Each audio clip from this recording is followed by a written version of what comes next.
This is worldofreggae.com live in Germany for Reggae Jam 2018, sitting beside Micah Shemaiah and the Dreadites band. Welcome to the program.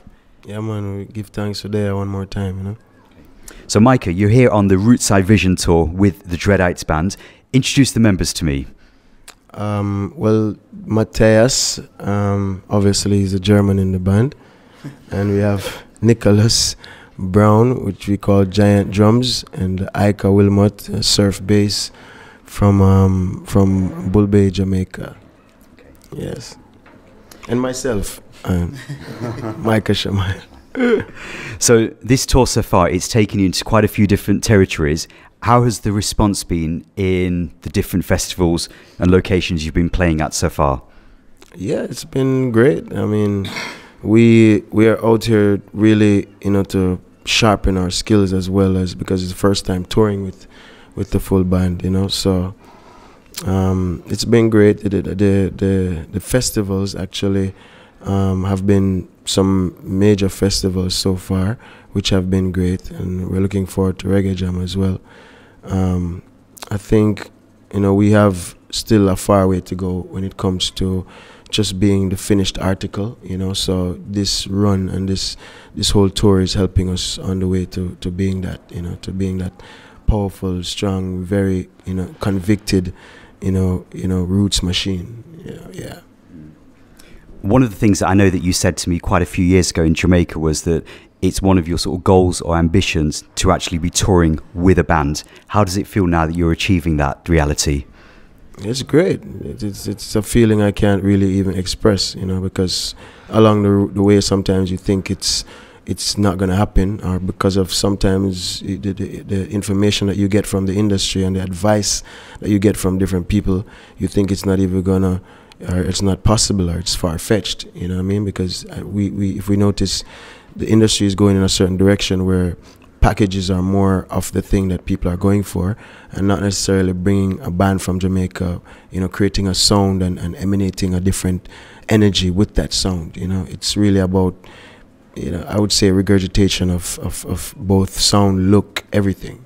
So, in the way our music is right now, what we're doing is kind of not what most people would want us to be doing, actually, or personally myself, so it's been hard where that is concerned, to even garner the support from, even promoters here in Europe who have booked me previously, what I mean? With the band, obviously, it's another expense, and a lot of them don't want to foot that bill, so, it's been tough for us, but as I said before, the response from the people in the festivals that we've been so far have been great, and we give thanks.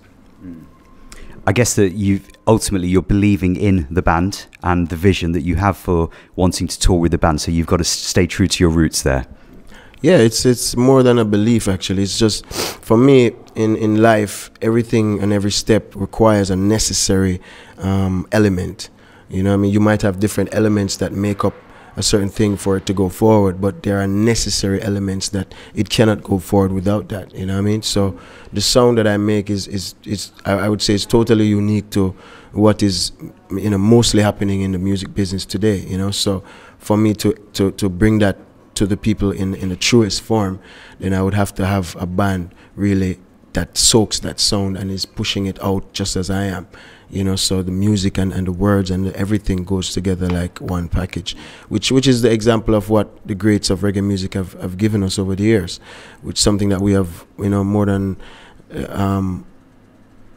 more or less moved away from, So, yeah, so as I say, it's a necessity to have, in roots reggae music, to me, it's not a party music. You can party, but it's a spiritual music first and foremost, and it's speaking of, the Rastafari, that we want to balance out this earth and have people living in a certain, accord, respectful of each other, none of the corruption that now exists in the earth. So, it's perfect when you have that band, because we've seen that example before, as I said.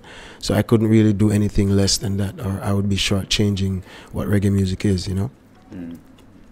So earlier in 2018, we had your fourth studio album, Rootside Vision. What time period was that album put together? Because I believe that was recorded over in Geneva. Yeah, in Geneva, Switzerland, with Evidence Music, Nico, you know, and the family, you know, man like Derek. Yeah, it was. I think it was like 2 years ago that we really started that project. We had a lot of different, you know, things that came into the play, because it was a concerted effort between me and the label.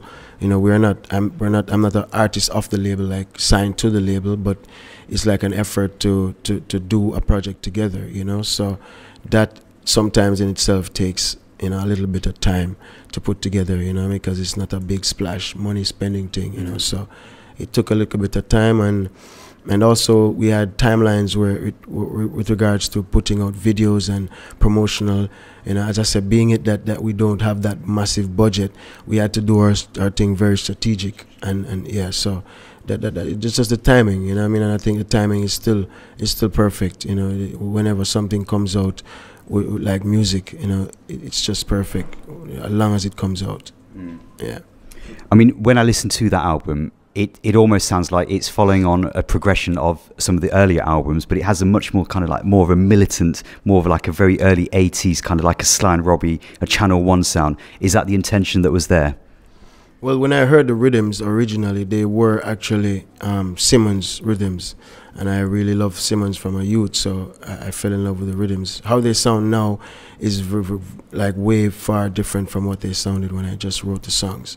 So we put a lot of color and a lot of stuff happened, but it was basically Simmons, and the idea was to do a sort of an album in tribute to the Simmons sound and to that whole sound, which is now missing in reggae music. Because if you notice, most of the popular songs in reggae now, even from the younger guys, are all being played on a sort of sequential, metronomic kind of way, because it's the same Black Uhuru sound being replicated in different melodies, different pitches, but it basically is the same. So to me, that creates a monotony within our music, and regardless of singers writing and how good you are as a singer and a songwriter, when you replicate the same rhythm over and over again, it basically shows that there's not really creativity happening. It's just, as I said, a regurgitation of sound. So we wanted to go away from that, you know, totally away from that, which is why I don't really voice on any of those types of rhythms, really. So doing this album really shows that, you know, reggae music has a huge past and a huge future, and it has an eclectic mix of sound, you know. So for me, it's very disheartening to see that very top, you know, very good producers, very good artists maintain and are stuck in that regurgitative nature. Yeah, so that's what the album was really about, just breaking free from that whole thing, you know. I mean, that's an interesting point, because 2018 marks more or less the 50-year anniversary of when the actual reggae sound came about, when we had obviously like rhythms like the real rock were originally laid down at Brentford Road, yet the real rock rhythm is still a rhythm that still gets reversioned to this day. And maybe we need to actually kind of move away from that revoicing, rebuilding the same rhythm again and again. But it's not because the real rock, if you listen to, it's not really about the regurgitation of the rhythm itself, because there people lick over rhythms every day, but the variety of sound that these rhythms carry are not the same. But what is happening is that most of the producers now are licking over the same exact rhythm, only with different coloring, but the same exact drum pattern. You know, the bass line is only shifted a little bit, and you know what I mean. So that to me is what's creating the monotony and the invaluability of reggae music now, because obviously from our top exponents, we don't have the numbers to show that this is great music. So the popularity that social media is bringing is not in the sales of the music. So people only buy what either is brainwashed on them, one, and we are not a brainwashed music. This speaks directly to your soul, so there's no way, you know what I mean, that's gonna work here. So, or people buy music that is spiritually connective and is deeper than just what you see, a face value. And that's, I think most of the music now represents a face value. Hence Rasta now has very little mystique. It's more about how many pictures you can put on Instagram.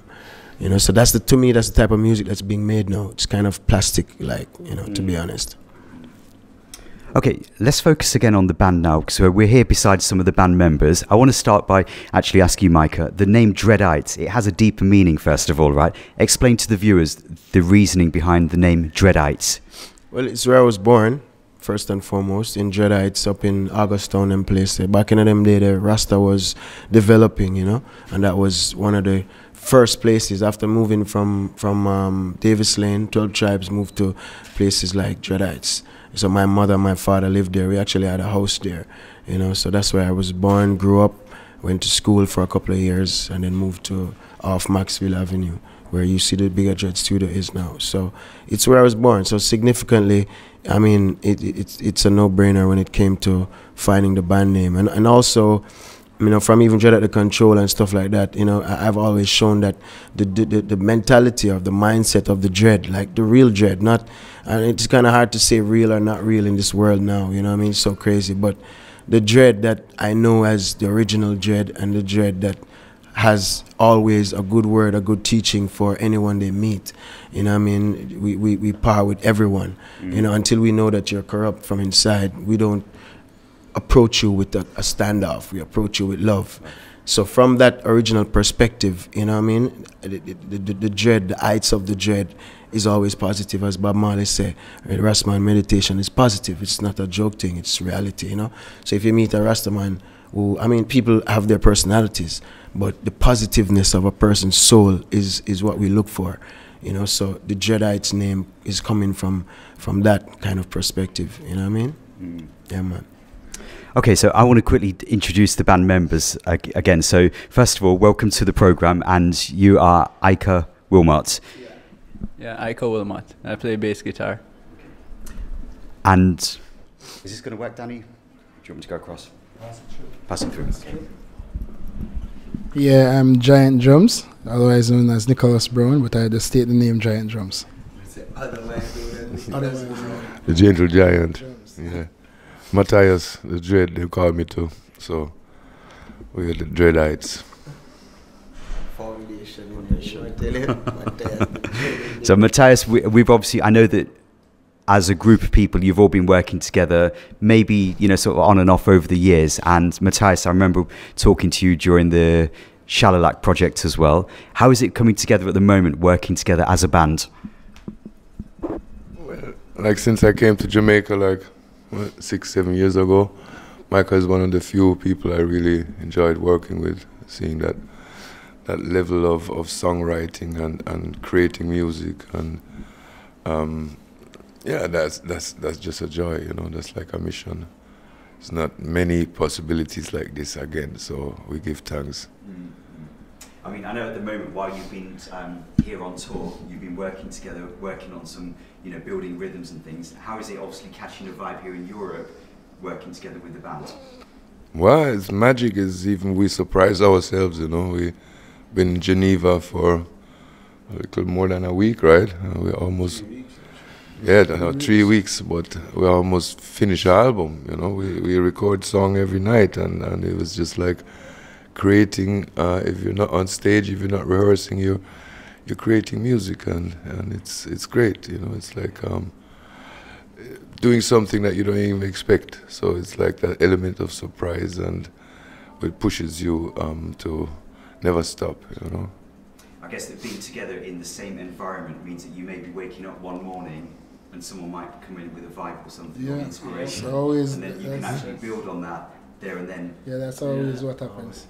That's how it started out too, actually, in Geneva. Me and Giant were there sitting around one day, and actually Matthias came and was like, hey, let's go down to the lake and go for a swim. And me and Giant were like, no, we feel like playing music, let's create something, you know. And then I picked up my bass, and he had his little drum machine, and he started banging around on that. And then kind of from there, that's how the first song started. And then by the end of the night, Micah was voicing. You know, and yeah, the man just basically reach a point and like, yo, your time. Come on, and say, all right, play it, and mad. We just come up with the words on the spot and just vibe it the whole night, and by the next morning we'll have a song, and then full song. Yeah. sleep for a couple hours, wake up the next morning, do the same thing again. Over and over. And it's just like every day you wake up on a different idea or a different little vibe you're in, and you just like you start something, it sounds completely different from the one before. And so we have a couple of stuff that we're working on that are pretty nice, very contrasting kind of sounds, and really good variety. You know. I guess that I mean, one of the things that I find with your music is that it doesn't sound like you're pushing it out. You're not making the music for like glory, fame, or chart success. It seems like it's just growing very, very organically, and that's the thing that we love about the music that we hear from you. It's not something that may not sort of like be a magnet to everyone that listens to reggae music, but when it reaches you and when it touches you, you've got that person for life following you. That's how we see it. That's the key, really. It's just, to make music is not to, because you don't really know where the river of creativity is going to take you. So if you have a preconceived mentality in making music, then you're going to always be in a box. You might say you're not in a box, but from what I can see, a lot of musicians and artists are definitely in a box. My creativity is my creativity. It comes from me, just like if he plays the bass, and the reason why I love how he plays the bass is because he adds his own creativity. So he might play the bass line like the same line as the next bass player, but he adds his own little layer. Yeah, so to me, that is what music is about, adding your creativity irrespective of who feels it, who doesn't feel it, you know what I mean? Because no one knew when they were going to write the biggest song in history, you know what I mean? No, I'm sure none of these artists or the greats from before, they were just writing songs, and it's all about writing songs that people can feel, that you can, connect to. So, where it goes after that, that is up to the Almighty and the people. You know? So, yeah, I think that's just the way. It's very true you say that, because I remember Barry Salmon once said, he goes, "I don't make hit records. No. It's the people that make them." That's so true. You can't know. And that kind of has always stuck in my head, because there are certain songs that he has made where you think to yourself, what was he thinking at the day when he recorded and made that song? Yeah. But it's just the people that really sort of embrace it. Yeah, that's so true. Okay. Moving forwards, I know that we still have the Rootside Vision album, which obviously is on vinyl, and we give thanks for that limited disco mix that you put out as well. Because, we're a vinyl fan. I wanted to ask you about the Bush Tea project, which I know is something that you're also working on right now. That's a special project, due to be released in 2020, as we have put it. As I was saying earlier, it's really to help the people see, after the Rootside Vision, to see the way how this is going to happen, the tools that will even help people to go through this kind of a thing, So back in the day,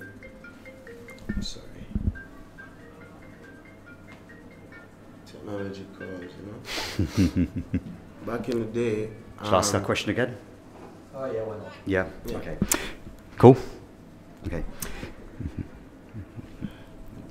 So, Micah, I wanted to talk to you about the Bush Tea project, which I know is something that's going to be a progression from Rootside Vision.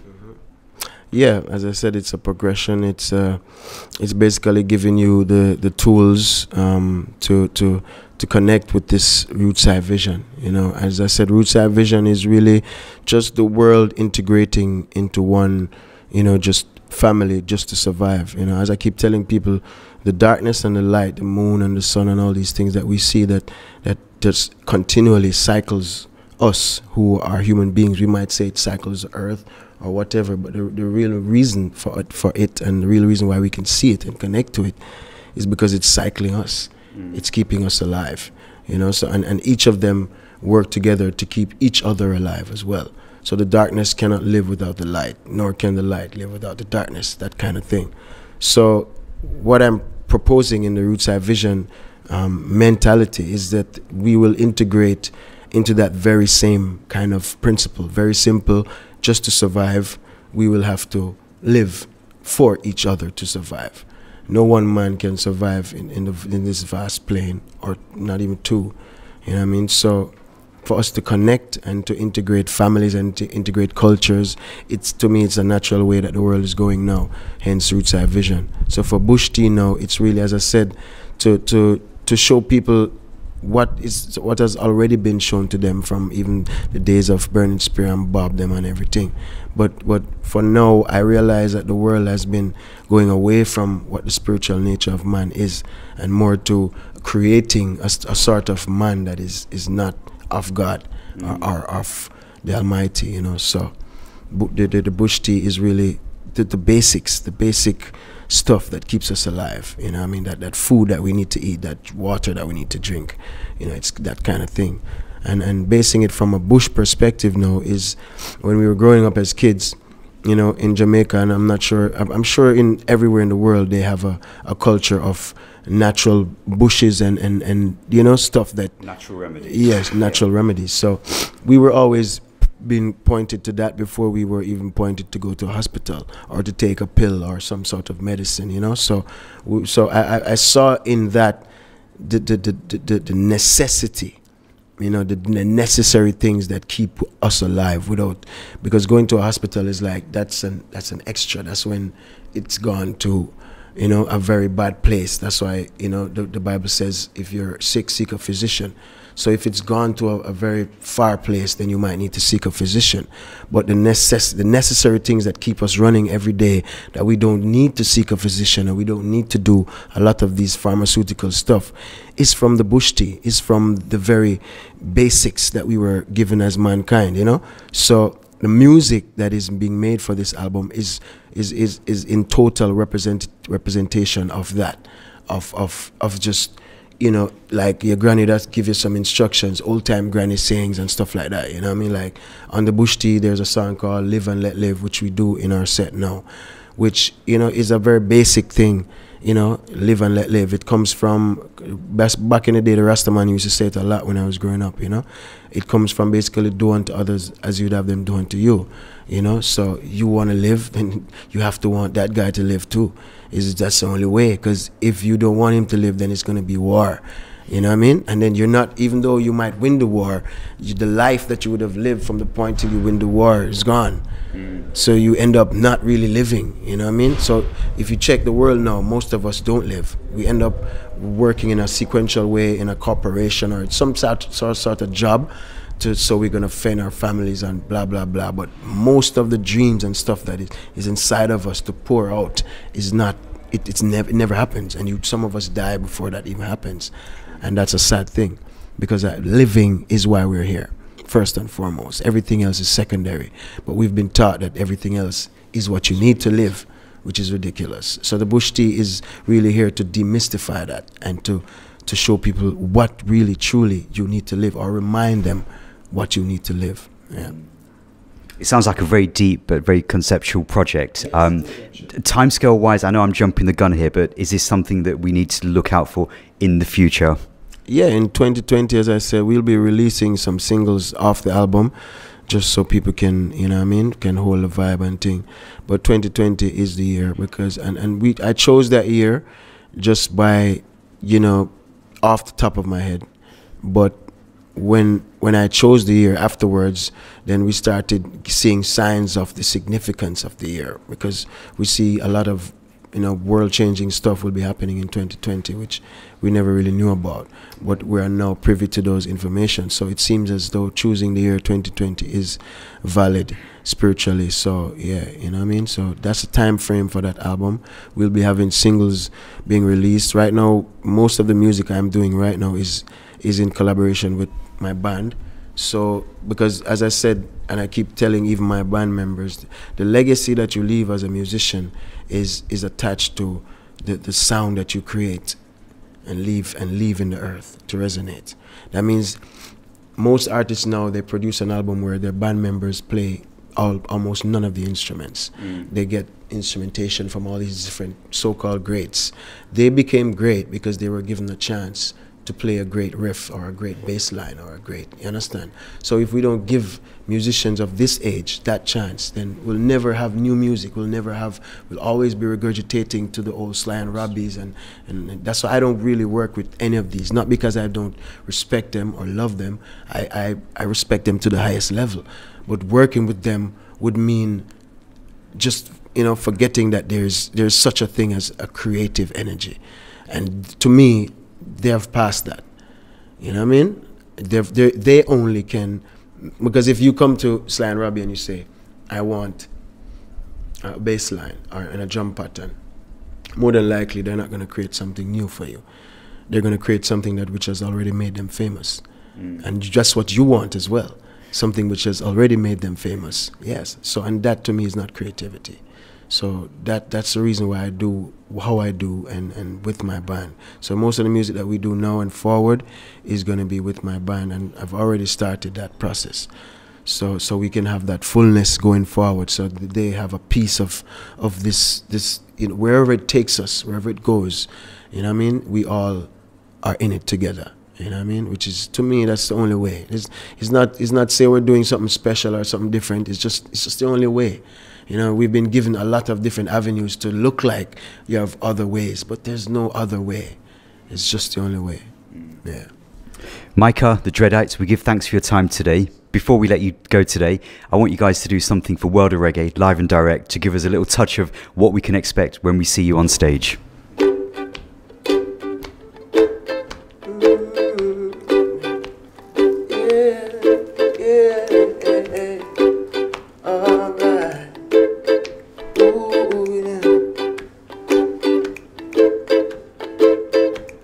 Don't need a pretty girl to make me happy. No, I don't. Even behind the bars, the people living. Yeah, yeah, Jade. Don't need a big house to call a home. Oh, sufficiently the Rasta roll. Yeah. One word.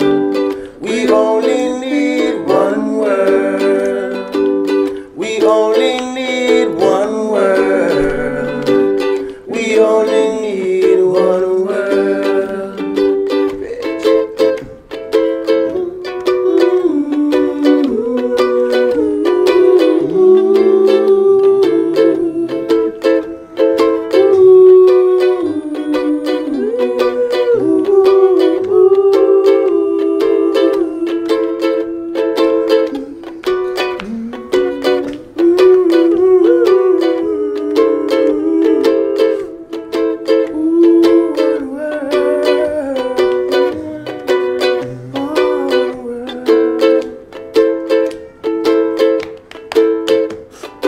I don't need to borrow to feed my family. Not today. People from all over come to give it. It's the better way. Now make them dream. I broke your neck. For what you give is what you get. And from what I can see, that's the better way now. One word. We only need one word. We only need one word. We only need one word. Yeah. That's it. The reggae. World of Reggae. Danny Creator, DJ 745. Bad shoes. Dreadites.